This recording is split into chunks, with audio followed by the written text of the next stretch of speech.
வாழ்க வளமுடன். வாங்க நம்ம ஜோ கிச்சன் சமையல்ல இப்ப என்ன பார்க்க போறோம்னு சொன்னா, நான் வந்து மில்லட்ல வந்து இட்லி செய்யலாம் அப்படின்னு சொல்லிட்டு இங்க பாருங்க, இது வந்து வெள்ளை சோளத்துல இட்லி செய்ய போறேன் நானு. அதனால இப்ப ஊற வச்சாதான் நம்ம ஈவினிங் ஒரு 5-6 மணிக்கு அரைக்கலாம். ஒரு 6-7-8 மணி நேரமாவது ஊறணும். அப்பதான் நல்லா மசியும், அது நல்லா ஊறி வரும்.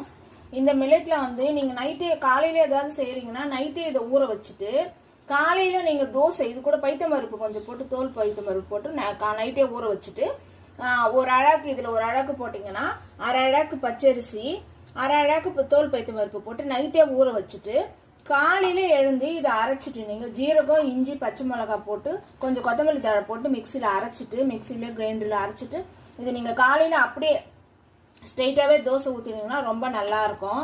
இதுல வந்து நீங்க தாளிச்சு கொட்டி ஊற்றினா நல்லா இருக்கும். இல்லை பிளைனா ஊற்றிட்டு இஞ்சி தொகையில் வச்சு சாப்பிட்டா ரொம்ப நல்லா இருக்கும்.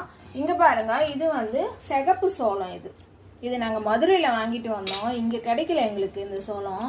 அங்க வந்து வாங்கிட்டு வந்தோம். இது ஒரு ட்ரை பண்ணலாம், இது எப்படி இருக்குன்னு சொல்லிட்டு அப்படின்னு இது ட்ரை பண்ணலான்னு இருக்கோம். தோசை பண்ணலாம் இதுல அப்படின்னு. இப்ப இல்ல, இன்னொரு நாளைக்கு செய்ய போறோம். இது உங்களுக்கு காமிக்கலாம்னு சொல்லிட்டு எடுத்து வச்சேன் நான். வெள்ளை சோளத்தை நம்ம எவ்வளவு போட போறோம்னு போட்டு பார்க்கலாம் பாருங்க.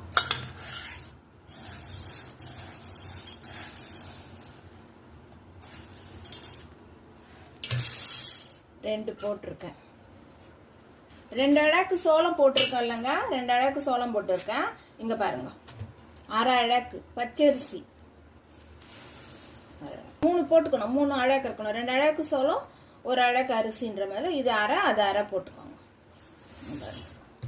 இப்ப இதுக்கு உளுந்து வந்து 3/4 அழகு பாருங்க, இவ்வளவு கம்மியா இருக்கு பாருங்க. இவ்வளவு போடலாம், அவ்வளவுதான். இதே மாதிரி ஸ்பூன்ல 2 ஸ்பூன் வெந்தயம், அவ்வளவுதான். ஆனா நான் இப்ப உளுந்து இப்ப ஊற வைக்க மாட்டேன். ஒரு 4 மணிக்கு தான் ஊற வைப்பேன். இது மட்டும் இப்ப கழுவி ஊற வச்சுட்டோம்னா இது அரைக்கிறதுக்கு நல்லா இருக்கும். நாளைக்கு இதுல இட்லி செஞ்சு உங்களுக்கு காமிக்கிறேன் எப்படி இருக்குன்னு சொல்லிட்டு பாருங்க. இது மாதிரி அளவோட போட்டு இது மாதிரி கொண்டு போட்டு நீங்க வீட்டுல இது மாதிரி செஞ்சு பாருங்க. மாவு அரைச்சோம் இல்லையா நம்ம சோளம், வெள்ளை சோளம், அது வந்து இட்லி ஊத்தி இருக்கேன். இது எப்படி இருக்குதுன்னு பாக்கலாம் வாங்க.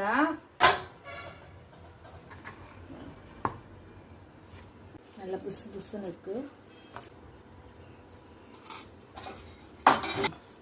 நல்லா இருக்கு, சாஃப்டா நல்லா இருக்கு. உங்களுக்கு நான் இதை புட்டு கூட காமிக்கிறேன் பாருங்க. நல்லா எப்படி இருக்கு பாருங்க, நல்லா இருக்குதுங்க. இட்லி சாப்பிட்டா நம்ம வந்து இது மில்லட் இட்லி மாதிரியே சொல்ல மாட்டோம், ரொம்ப நல்லா இருக்குதுங்க. அழகா ஒரு காரமா ஒரு சட்னியோ தேங்காய் சட்னி இல்ல குருமா எது வச்சு சாப்பிட்டாலும் நல்லா இருக்கும். இன்னொரு